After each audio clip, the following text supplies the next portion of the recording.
What is up, everybody? Noble Comics here for the next match of the Tournament of Power. Today we are going to have Aang from Avatar The Last Airbender versus Naruto from Naruto. But before we get into that, let's look at the results of the last match, which was Iron Man in his model Prime Armor versus Colossus. And Iron Man is going to win that one with about 80% of the vote, almost, so pretty overwhelming, and he will move on to the next match. With that out of the way, let's get into this one. Okay, now this is a fun fight. We have Aang versus Naruto. And to clarify, this is Aang as shown in Avatar The Last Airbender, and this is Naruto at the end of Naruto Shippuden. We're not doing any Boruto stuff or anything like that. We're sticking with Naruto, and even then, we're going to restrict it a little bit. We're going to stick to Sage mode. We're not giving Naruto his like 6 paths of truth, whatever balls, and he's not like full Kurama mode. But we will go Sage mode, one of his more powerful versions towards the end of the series against Aang. And I think that these characters do have similarities, right? Both very like element based abilities, both sort of martial arts based characters. Both, but I think that Naruto has many advantages over Aang. I'll just put that out front. Aang, of course, we know, Avatar, master of the 4 elements by the time he was 12. So with fire, Aang can, of course, shoot it, manipulate fire. He can increase or regulate his body temperature. He can redirect lightning, which is kind of a rare technique, at least it was at the time. We saw him do that against Fire Lord Ozai. Using earth, of course, he can lift and throw rocks that are way, way, way more than he could lift just regularly, right? Many tons that he can lift and throw. So it makes him much stronger that way. He can also like wrap the rocks around himself as a sort of defensive shield. And overall, the destructive potential with earth is pretty high. With air, of course, he can run super fast. Like we've seen before, he can jump super high, create wind tunnels, different powerful gusts of wind to blow things around.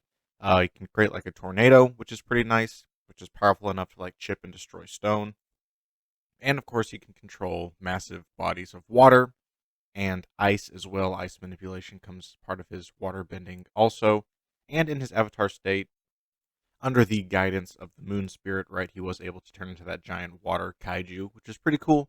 But we're guessing he's not going to be able to do that here against Naruto. And of course, in his avatar state, all of this just becomes more powerful. He's able to hone into all his abilities more. The destructive potential and power of all of them is increased. He can do them all at the same time. And he also has access to all of his past lives just for more guidance and information, which is always pretty handy. And there are other like deadly techniques possible, right? Like we've seen airbenders draw the air out of somebody's lungs to kill them, or like blood bending or stuff like that. And it's doubtful that Aang knows these techniques, and even if he did, that's just not something he would do. Um, so we just want to put that out there that that is in the world of Avatar, but Aang's not going to be doing stuff like that. Now, as far as durability goes, we have seen him survive a lightning strike to the spine. It did take him out of commission, but he did survive it. And we do know that also he's got very fast reflexes. He's able to react to Combustion Man's attacks and just other attacks from other skilled benders and things like that. Naruto, on the other hand, is of course protagonist of the Naruto series. And again, this is Sage mode, which he did get after training with Gamabunta for a little bit, and that was something that Jiraiya was even striving at getting, and Naruto was able to attain that. And he's even more powerful on top of that when he's using Kurama's massive chakra reserves. But we are saying that he does not have like the truth-seeking orbs or anything like that. But we know he is fast enough, right, to move faster than the eye can see, even for these very fast, powerful ninja. He's able to fight Pain and Madara using this form, though against Madara he did have the truth-seeking orbs. This time he just wouldn't. So we do know he is very strong. He can send his opponents flying and reeling from his powerful attacks. And again, these opponents aren't just regular humans. They're very powerful in their own right. And he can cause massive destruction with his abilities, which are definitely Island Plus level at least. And he's got some advanced martial arts like Taijutsu, hand-to-hand combat. He's extremely durable. He's able to take hits from some of these people, the most powerful people in the Naruto universe, taking hits that would like level a city or a forest easily and getting back up and keep fighting. And in this form, He has some little handy moves like being able to have Kurama's arms, extend out to help him fight. Though he cannot go full Kaiju Kurama mode. I think that's a little bit too powerful. But I mentioned Shadow Clones, right? Create copies of himself. They can attack as well, though they are like destroyed in one hit. Good for causing confusion and adding to his attack power. He also has many different versions of the Rasengan, from just the standard one, aspiring ball of chakra and wind. It's very destructive and very powerful. He has the Rasen Shuriken, which is of course the ranged version, and he does have like just giant Rasengans, like a magnetic Rasengan. He's got a bunch of different stuff, but at the end of the day, if it hits you, it's just going to hurt really bad. So that's what you have to keep in mind. So going stat for stat against these two, Aang probably has the advantage when it comes to pure like lifting strength. I think just because of his earthbending, but Naruto definitely has the edge in speed. I think the speed differential between the two is pretty high. Aang is fast. Again, he can use his uh, airbending to boost his speed, but it's not nearly as fast as like Naruto, who's again faster than the eye can see. Naruto also has the destructive power for sure over Aang, though Aang does have pretty good versatility when it comes to his power output, and in the Avatar state, he is very powerful. But I think it's just as far as just like powerful attacks go. I think like a giant Rasengan is going to do more than anything that Aang can put out necessarily, right?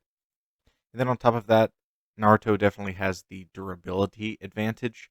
When it comes to pure skill, I think they're both very skilled. Aang, again, is probably more skilled at his age than Naruto is for sure.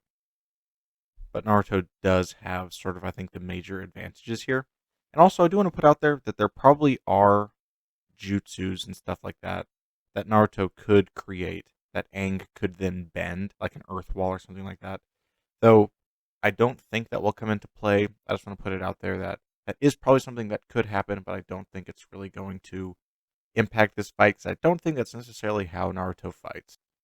I don't see any of Aang's attacks being fast or strong enough to put Naruto down, where I do see the inverse, right? So I think Aang's going to have a problem there. I think if Aang is in the Avatar state, it's closer to being equal, but even then, I don't see that quite winning. The Avatar state isn't just a win button. We saw that with Korra, that she was able to get her butt kicked in the Avatar state. Um, so we can't really say that going into the Avatar state would be an instant win, though it definitely would be closer. But again, I don't think any of his attacks Naruto just couldn't counter, right, with his own. If it gets close range, I think Naruto has like an extreme advantage. Aang would have to keep him at a distance, and then maybe he has a chance, right? Keeping him far away and just slinging different elements at him is the only way that he really could win, and I don't think that that's a winning strategy for him. I think the problem here is that we are using Kid Aang versus adult Naruto. And part of that's probably because we don't know what adult Aang is like. But if this was 12-year-old Naruto versus 12-year-old Aang, Aang definitely wins. But if it's adult Naruto versus 12-year-old Aang, I think Naruto definitely wins. If it was adult Aang, we don't really know what would happen. Again, we got a glimpse of that in Korra, but we don't really know what his full potential is, so it's hard to say. But I think as it stands now, if we're doing Naruto, he's just overpowering Aang because, again, destructive capabilities. We've seen Naruto do way more and shrug off way more from some of the most powerful beings in the Naruto universe than we've really seen with Aang. We haven't seen anything really as close. And then again, we talk about like speed. Of course, Naruto characters are way faster. And actual skill. I mean, Aang is definitely more skilled as an avatar than Naruto is as a ninja. I think that's non-controversial. But I don't think that his skill would make up for just the difference in power between the two. And so, yeah, I think Naruto pretty much takes it. Though, like always, it's not up to me. It's up to you all to go to the communities page. Make sure you cast your vote on who you think will win and who will advance into the next fight. But in the meantime, let me know what you guys think, and I will see you in the next video.